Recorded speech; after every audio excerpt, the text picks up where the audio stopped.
Wow. Where can we really begin? Michael Jordan is a liar. He's always been this way. And that's the part that surprised people when you make the comparisons about Jordan and LeBron. Michael Jordan. Oh, okay, well, thank you. Michael Jordan had never, ever in his career been allowed to be honest. Everything was basically concealment, concealment, your brand, your brand, your brand. Okay? So, Michael Jordan has been a product just like LeBron James. Now, coming into the league, no one knew he was going to be what he is and what he became. But during that first season, everybody knew he was going to start him and they wanted a piece of the Michael Jordan. He could fly through the air, do all these amazing things. So he was what you would call someone aesthetically pleasing to watch. Now, the thing with the comparisons of him and LeBron is with the ego. LeBron has an ego, Jordan has an ego. That's where you want to do a comparison. That's where they are identical. They both have huge egos. Okay? It's just one is very good at basketball, the other one isn't. And that's just the difference. I mean, as basketball to play on the court, oh, hell no. Michael Jordan is light years better than LeBron James as a basketball player. It's not even close. Um, when I look at the scenarios and I look at what was actually done and what was said, people got to look at what was happening at the time. People love to assume. And most of the young people, most of you guys are young, and don't forget to hit the like button like that person who just donated to my Cash App. Thank you very much for donating to the Cash App. My name is Carcino on the Cash App, which is Karceno. That's me. Now, the major problem that we seem to have here, and it is a major one that other people just don't see, and it's the fact that most of the people who say these things about Magic Johnson and Isiah Thomas and all these things, you have to understand that there was a very interesting time for Jordan. He came up in the 90s, even though his bread and butter was starting to be built in the late 80s. It was the 90s that he started to really take over the new modern age group, the teenagers, the kids. They were Air Jordan crazy about time the 90s hit. He took it to the world stage when he started playing in NBA Finals. Because most people don't really watch the games worldwide until they get to like the playoffs or the NBA Finals. So before then, Isiah Thomas was the pinnacle of the East. Him and Larry Bird, they're vying for the championship every year. It's between them. Dr. J and the Philadelphia 76ers with Moses Malone, those guys. They were the guys to beat. The Knicks were never in competition. It was always Philly and Boston from the East.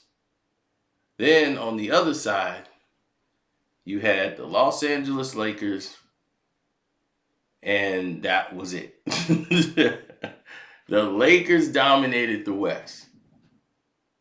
That was it. The Houston Rockets had that one real run, really, but if you look at it, that's exactly what it was.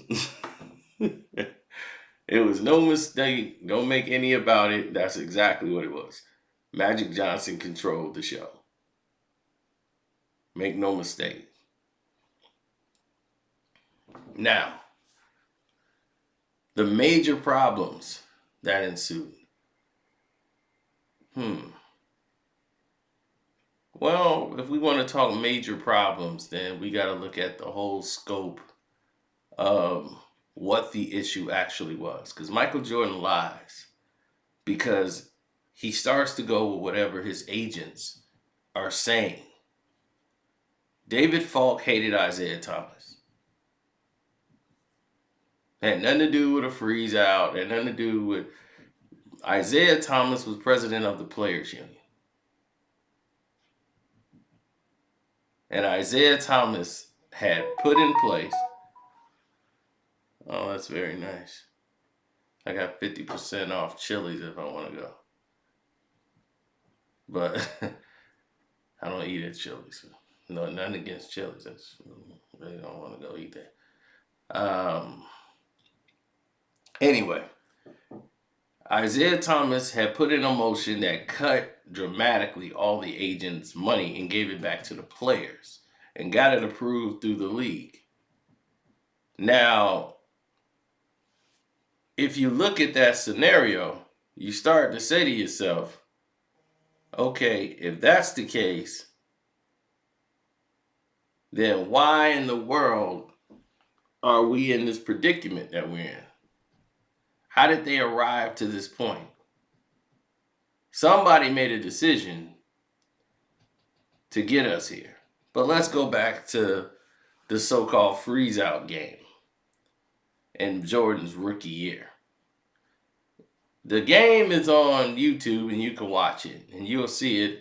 It's just a normal game, just as I told you before. It's a normal basketball game. Nothing is happening as far as the East. Jordan is a rookie, and as a rookie, he took 9 shots. A rookie don't necessarily get that many shots in a game at all. So for Jordan to get 9,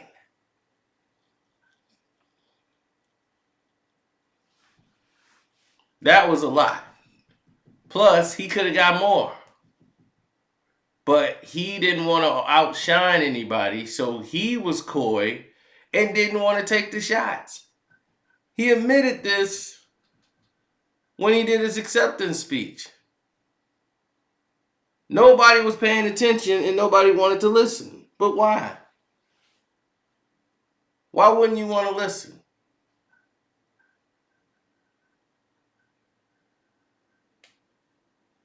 Now, the only people who were upset about Michael Jordan, that had a feeling about Michael Jordan, wasn't Isiah Thomas. Like, oh, this kid is arrogant, he's this and that. The person who was spreading these rumors was coming from the guy who you look to as your buddy, Magic Johnson. Magic Johnson. Now, y'all might think I'm crazy, but it was the West who all had to guard Michael Jordan. That's where it came from. So all this, you didn't do this. Isiah didn't care. He played with you. He got you the ball. He talked to you. And they said, oh, well, you ignored him in an elevator. That's what. Isiah didn't have a problem with you. In every setting there was, Isiah Thomas was always cordial with you. He spoke to you and everything and was genuine. You made it out your way to have a problem with him. And you knew Magic Johnson was the problem.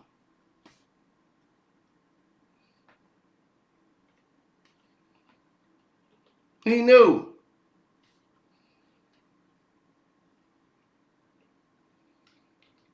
He knew.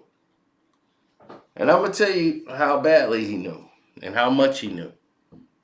Michael Jordan did an interview with Playboy in May of 1992. Now, this is what it was posted. Now, they know most people don't get Playboy magazines to read articles. But this is where Michael Jordan could be his most candid. And he opened up about hearing about Magic Johnson getting the virus, and that Lon Rosen, the agent for Magic Johnson, had called him and told him the news. So he was letting it be known there. Now, what was surprising is that Playboy seemed to have known every single question. They knew the answer to these questions before they asked them. All of their questions seemed to be leading just so Michael Jordan could answer them. Right? I mean, I'll give you an example. They say, tell us about this life on the road in the NBA.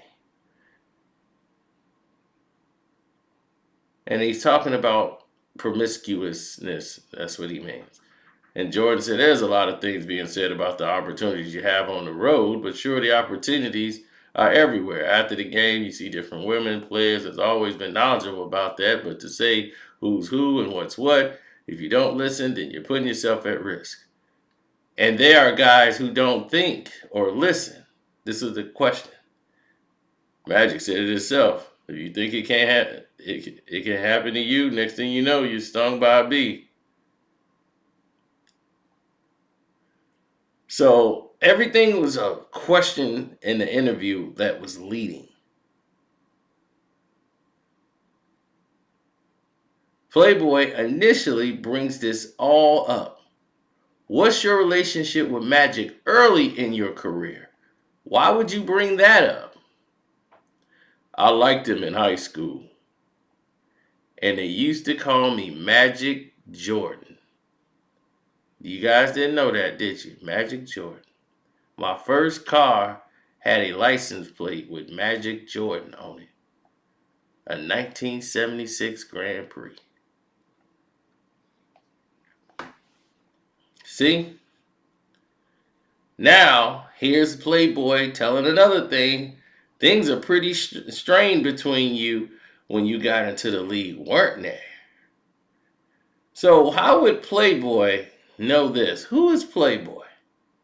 It just says Playboy.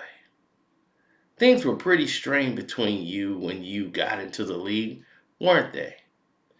There was a little bit of envy because of the way I came into the league. Magic came in with even more flair and even more success, and he should have been bigger than I was in terms of endorsements and business opportunities.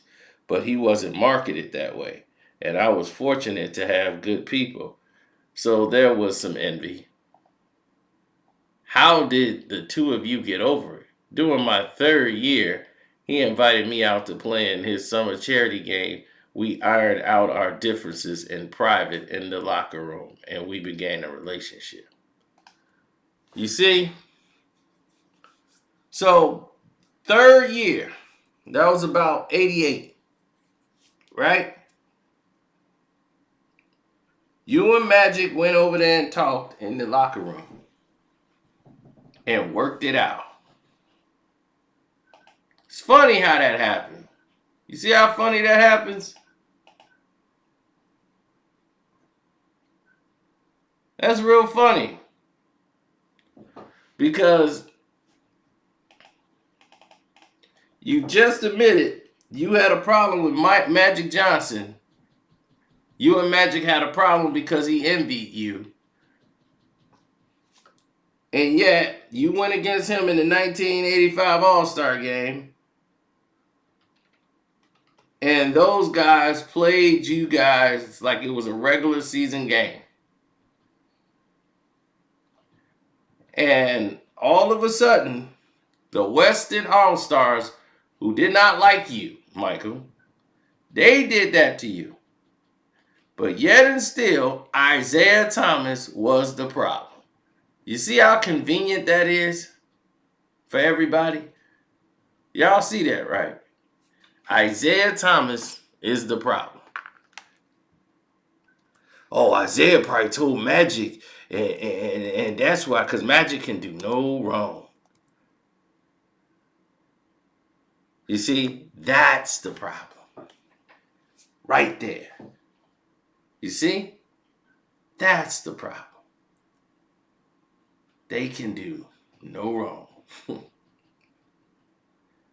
So let me tell you this, right?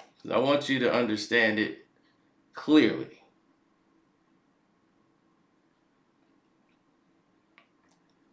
If that's the case, right? And Magic can do no wrong, and no one else in the league even matters. He's been lying all this time because he knows the truth. He knows that wasn't him. He knows damn well Dominique Wilkins. I mean, Mike has played with these players his entire career. You mean to tell me Moses Malone, Dr. J, Larry Bird is all going, Isiah, they all gonna team up to say, we gonna shut you down, rookie?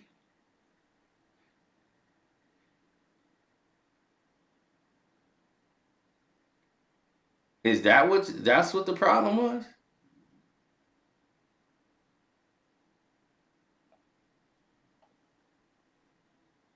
Because Isiah, who played 3 more minutes than Michael, had 14 shots and Michael had 9 shots. Michael was a rookie. Okay? Jordan had 7 points in the game. He hit 2 shots. He was passing more in the game than he was shooting, if you go and watch it. How was he avoided?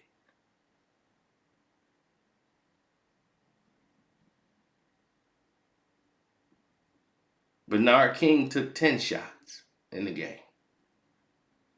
You went up against George Gervin, the Iceman, who really couldn't stand you. That's who couldn't stand you, was George Gervin, the Iceman. He really didn't like your flair coming in there thinking you was all that as a rookie. Magic got George Gervin like, George, he trying to take your shot and all this, and you the man. That's Magic. He's the one that's throwing the stones and hiding his hands. Kareem is the captain. He don't like flashy and showboatness. Ralph Sampson and Adrian Dantley, those guys were the starters. They were the men that was going to make sure it wasn't going to be for nothing. So when everyone said and done wanted to do everything that they felt that they needed to do in this situation, they shut out Michael Jordan. It was a no-dunk rule. Jordan ain't finna come in here and dominate us, coming in here flamboyant as he is as a rookie. No, we not letting him dunk. They got nothing to do with Isiah Thomas and Michael Jordan. The media got this because David Falk and all these other people, the agencies, they turned that into a conspiracy because Isiah's from Detroit, Michael's from Chicago, well, as far as the team, and Isiah, who they loved until Jordan got here. Now all of a sudden the media is like, we got Michael Jordan, he plays for the Bulls, screw Isiah Thomas, who actually lived here and loved the city. So he relished in the lie, knowing it's a lie, knowing it isn't true. After he says we iron things out, here comes Playboy again. There are some differences you had ironed out. What's the story with you and Isiah Thomas and the alleged Jordan freeze out in 1985 NBA All-Star game? do you think they were really denying you the ball? If you go back and look at the film, you can see Isiah was actually doing that. Once it started getting around that he was freezing me out, that's when the ill feelings started to grow between us. That's what Jordan said to Playboy. But if you ask him in any interview, he goes, no, it wasn't no freeze out. Even when he retired, he said he didn't think it was a freeze out. But in the interview in 1992, you said you can see Isiah was actually doing that, which is a goddamn lie. And you know it. You lied, Michael Jordan. And the reason why you lied is the same reason you lied and said you didn't say, I never said I wouldn't play on the team if Isiah was on it. And they got your voice on tape during the interview saying you wouldn't play on the damn team if Isiah Thomas was on there. Because, Michael Jordan, you are a liar. That's what you are. Your ego can't be bruised.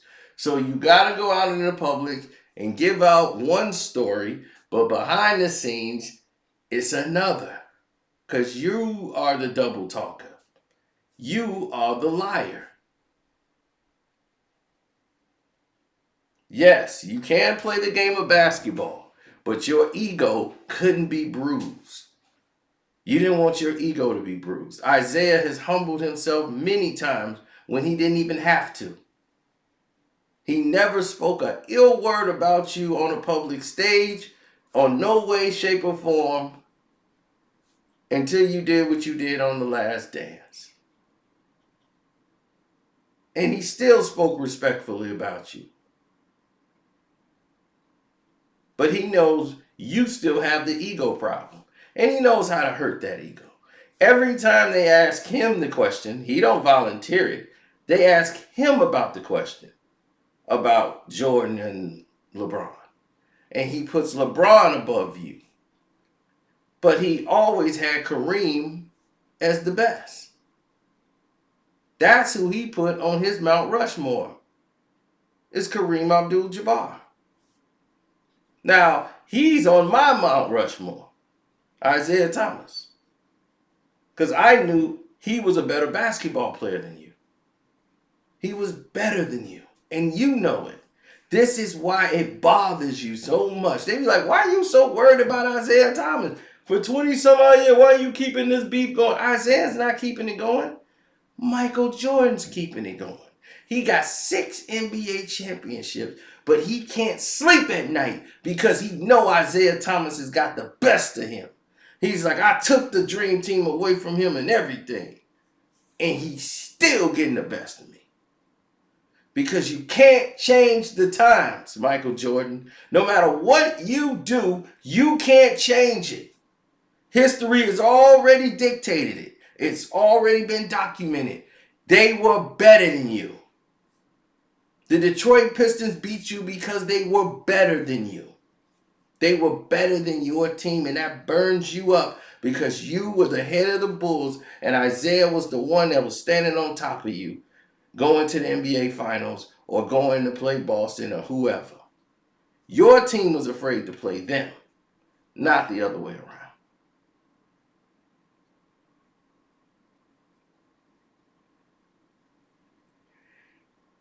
Now, from that point on, he continues in this interview to say he was really intimidated because he didn't know Isiah. He didn't want to get on anybody's nerves.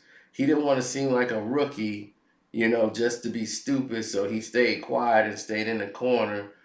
And when he went down in the locker room for a meeting, he just didn't say anything.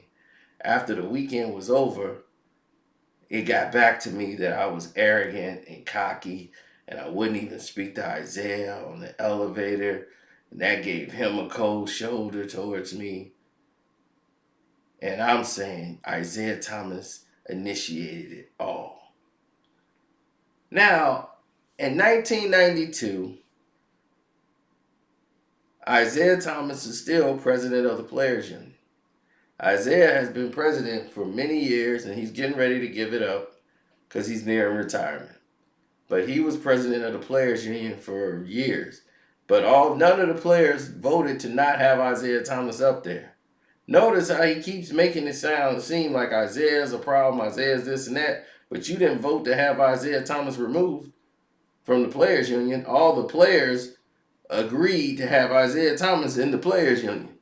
Why? Because he was keeping more money in y'all pockets and then keeping these agents from ripping y'all off.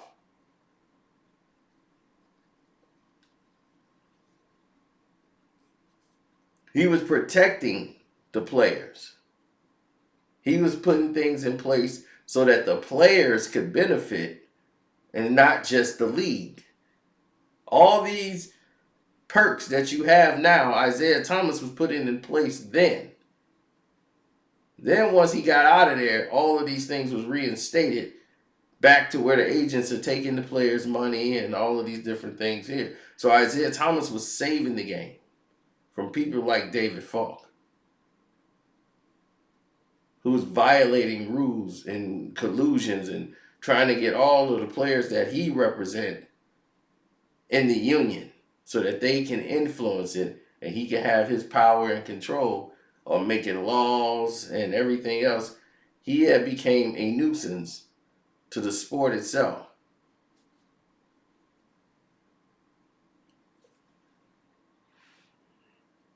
So Michael Jordan's war with Isiah Thomas was spearheaded by his agent. And that's what Michael Jordan was, an agent of evil. And that ego is what caused him to do what he did. So he lied on Isiah Thomas, just like he's always lied. So the next day when they played the Detroit Pistons and he scored the 49 points and all that stuff, and he's like, yeah, that next game I scored 49 points. It was competition from that point on. I just kept it basketball. I was serious that whole game. It was a grudge game from my standpoint. That was Jordan. Said it was a grudge game. I stopped trying to be nice. Screw it. Just play basketball. We don't have to be the best of friends. You see? Then he started talking like Isiah's jealous of him. Jealous.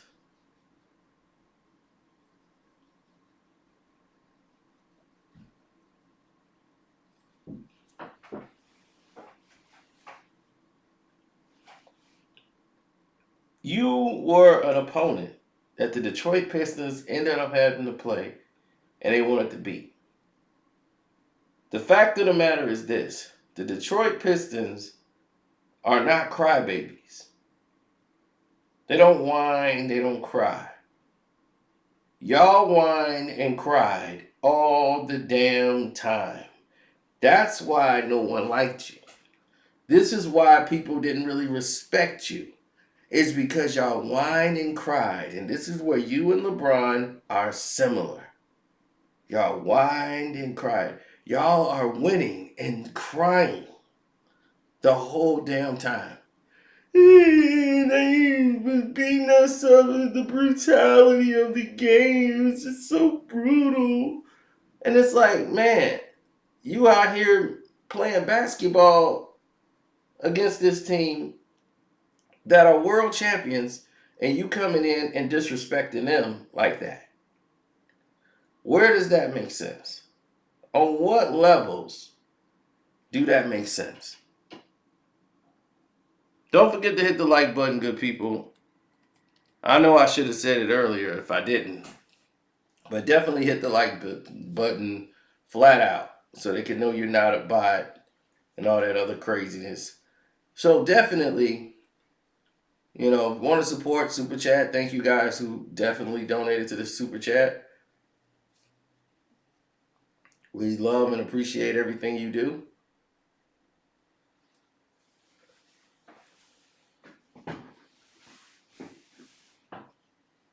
No.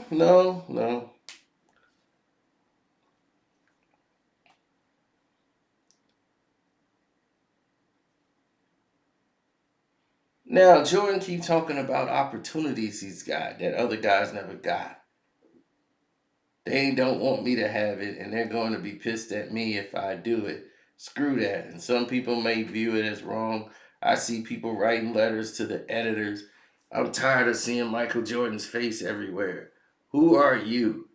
Because if you was where I was, you'll be doing the same thing. I'm not going to let that bother me. This is a business. I want to take advantage of my opportunities and walk away from the game financially set. I'm not doing anything that anybody else in my position wouldn't do. Well, that sounds like a you problem. Because one thing's for sure, or two things for certain. Isiah Thomas will never sit there and be arguing over money. Okay? Isiah Thomas doesn't care. He doesn't have as much as you, probably, assumably, but Isiah Thomas is not someone where money will escape him. He's smart. Smart people and money will always be around each other. Stupid people with money, that always parts. But you want to basically annihilate the character of Isiah Thomas and what he represents.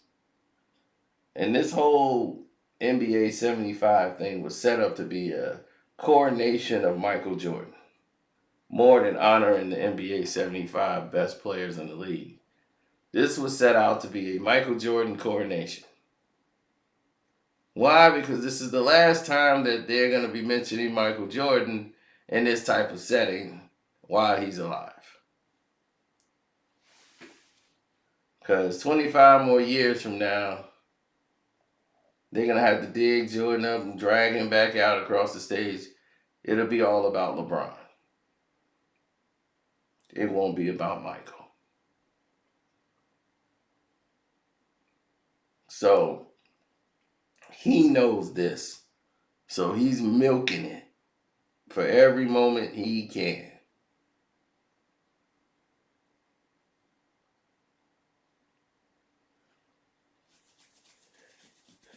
Now, Isiah doesn't want anything to do with Michael. Like, he's done. You done burnt all bridges with Isiah. Because he's tired of it. You know, it's been for years, and, you know, he's saying all these things about Isiah when Isiah never did anything to you. Isiah's been jumping on the sword, and as you can see in that video when he's talking to Magic, and Magic going over there laughing with Jordan, that just shows you what kind of crap friend Magic Johnson really is.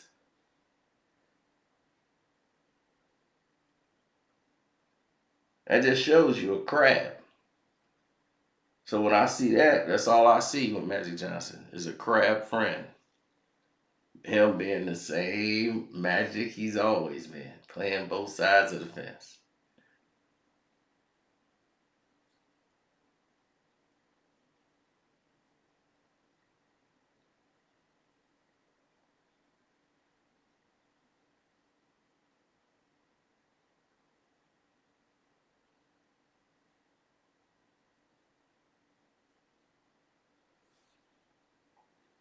Man, I'm getting mad just thinking about this.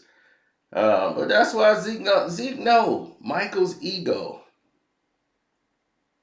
is so sensitive.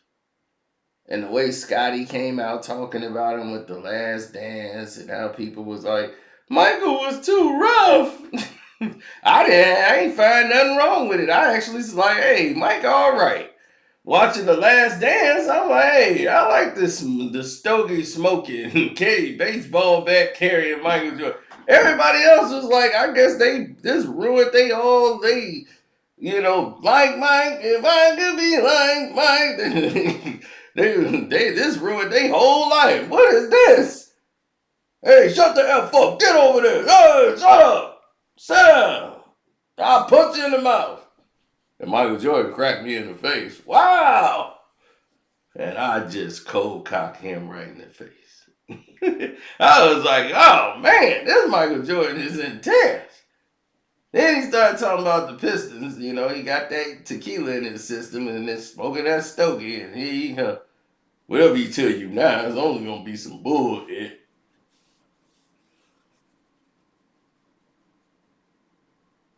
You know, I still don't like him to this day. I'm like, man, why would you hold this kind of disdain? So Zeke know how to deal with you. He's smart. Zeke gonna be. Um, I think I'm gonna go with LeBron on this. Yeah, LeBron's better than Mike,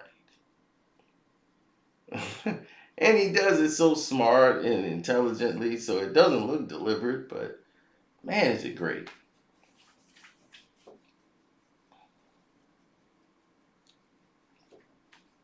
I loved every minute of it. So I don't want to keep y'all as long as I did, man. I think I kept y'all long enough. But yeah, Michael Jordan's a flat out liar. He got caught. Um, this was just one of many tales that happened. You guys all know the rest. So to that, don't forget to subscribe if you're new. Hit that notification bell. Thanks for the super chat, the cash apps. Don't forget to follow at Kwame Brown Bust Life, Carcino for Life, Self Talk. Welcome to HD TV with the two eyes. Don't forget to follow. Good gracious, my mind. Seahawks, Jose Rodriguez, The Star Report, Ticket TV, and we out.